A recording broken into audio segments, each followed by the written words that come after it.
Ambassador Jake Morrison stepped off the transport ship and onto the gleaming platform of Nexus Prime. The space station was enormous, bigger than any city on Earth. Tall spires reached toward the stars, and strange alien ships moved through the air like metal fish swimming in an ocean of light. Jake had been preparing for this moment his entire career. He was here to ask the Galactic Council to accept humanity as a full member. For 5 years, Earth had been trying to prove they belonged among the stars. They had shared their science, traded their goods, and shown they wanted peace with all species. Lieutenant Commander Lisa Brooks walked beside him, carrying a silver case with Earth's formal request inside. She was young but smart, and Jake trusted her completely. Her job was to help him present humanity's case to the most powerful beings in the galaxy. The corridors of the station were filled with creatures Jake had only seen in pictures. There were the tall, blue-skinned Altarians with their 4 arms. The rock-like granite folk rolled past on wheels built into their bodies. Floating jellyfish creatures from the Spiral Nebula drifted overhead, their bodies glowing with soft colors. But Jake noticed something troubling. Many of these aliens stopped talking when he walked by. Some pointed at him and whispered to their friends. Others simply stared with what looked like disgust or fear in their strange eyes. "They don't seem happy to see us," Lisa said quietly. Jake nodded but kept walking. He had expected this. Humans were new to galactic society, and many species thought they were too violent and primitive. Earth's history was full of wars and conflicts. Other worlds had been peaceful for thousands of years. They looked at humanity like adults looking at dangerous children. The council chamber was a massive dome filled with floating platforms. Each platform held representatives from different worlds and species. Jake counted over 300 different alien RAC. The golden thrones began to move, floating down from their high positions to form a circle around Jake Morrison. What had started as a membership hearing was becoming something much more dangerous. Lisa Brooks gripped her data pad tighter as she watched the most powerful beings in the galaxy surround her ambassador. Chancellor Veltar gestured with his long, silver fingers. Holographic images filled the air above the chamber. Jake recognized them immediately. Scenes from Earth's history played out for all to see. Ancient battles with swords and shields. World wars with tanks and planes. Nuclear explosions that turned cities into ash. "Behold the true nature of humanity," Veltar announced. His voice carried to every corner of the massive dome. A species that has known nothing but violence since it first picked up a stone as a weapon. War leader Grix pointed one massive clawed hand at the images. "Look at what they did to their own planet. They poisoned their air and water. They drove countless species to extinction. They built weapons capable of destroying all life on their world." Jake stepped forward, trying to keep his voice steady. "Those images show our past, not our present. Every species has dark chapters in their history. What matters is that we learn from our mistakes." A new voice spoke from the shadows. It belonged to Consciousness Prime of the Veil Collective, a being of pure energy that rarely took physical form. When it spoke, the air itself seemed to vibrate. "Learning implies change, human. Our observations show no such transformation. Even now, your species maintains vast military forces. Your entertainment glorifies war and conflict. Your children play games that simulate battle and conquest." Lisa activated her own hologram projector. Images of modern Earth appeared beside the historical ones. Clean cities powered by fusion reactors. Peaceful protests instead of violent revolutions. Human doctors working in alien hospitals across the galaxy. The chamber fell silent as Chancellor Veltar rose from his floating throne.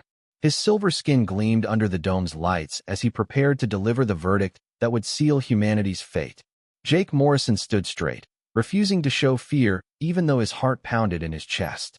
After careful consideration of all evidence, Veltar announced, his voice carrying to every corner of the massive chamber, "The Galactic Council has reached its decision regarding the human species." Lisa Brooks moved closer to Jake, her datapad forgotten in her hands. Around them, hundreds of alien representatives leaned forward on their floating platforms, eager to hear the judgment. "Humanity is declared a galactic threat," Veltar continued. "Your species has shown itself to be aggressive, deceptive, and dangerous to the peace and stability of our civilization. Earth's provisional membership is hereby revoked permanently." Jake closed his eyes for a moment, feeling the weight of failure. billion humans had trusted him to secure their place among the stars, and he had failed them. But Veltar was not finished. Furthermore, all human presence beyond your solar system must end. You have one galactic standard year to remove all human settlements, research stations, and trading posts from Council territory. Any humans found outside the Sol system after this deadline will be considered invaders. War leader Grix stood up, his massive form casting a shadow across the speaking platform. The contamination has already spread too far. Humans have corrupted our trade networks with their competitive practices. They have poisoned young species with their violent entertainment. Their very presence weakens our civilization. Consciousness Prime's energy form pulsed with angry colors. The Council agrees. An example must be made to show other young species what happens when they threaten galactic order. Jake felt ice in his veins as he realized what was coming. This had gone beyond. The emergency alert reached Earth at 0347 Greenwich Mean Time. In homes across the planet, people woke to the sound of their communication devices screaming with urgent news. The message was simple and terrible. Ambassador Jake Morrison had been executed by the Galactic Council. President Helen Carter was in her pajamas when her security chief burst into her bedroom. She watched the execution footage on a small screen, her face growing pale as the sacred flames consumed Jake Morrison. By the time the recording ended, her hands were shaking with rage. "Give me Admiral Ryan Hayes," she ordered.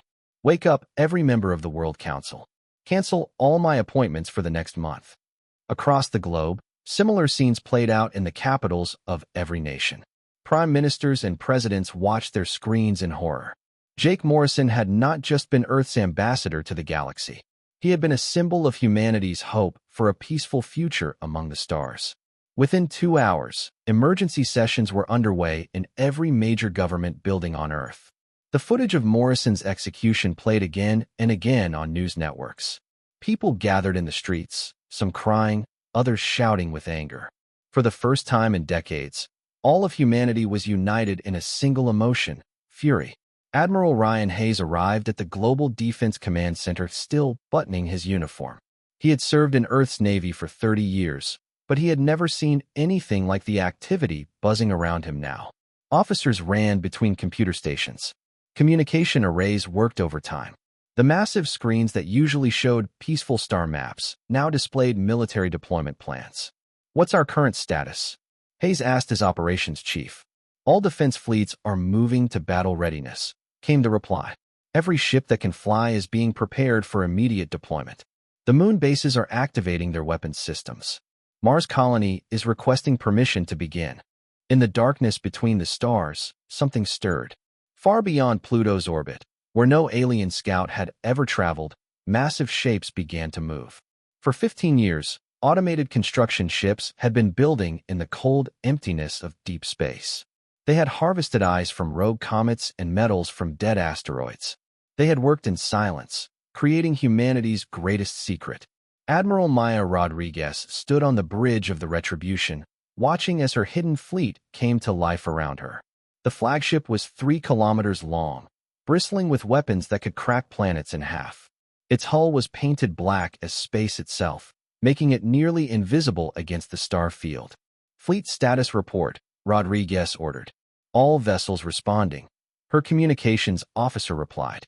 10,417 ships ready for combat operations. From corvettes to dreadnoughts, every ship is fully armed and crewed. Rodriguez nodded with satisfaction.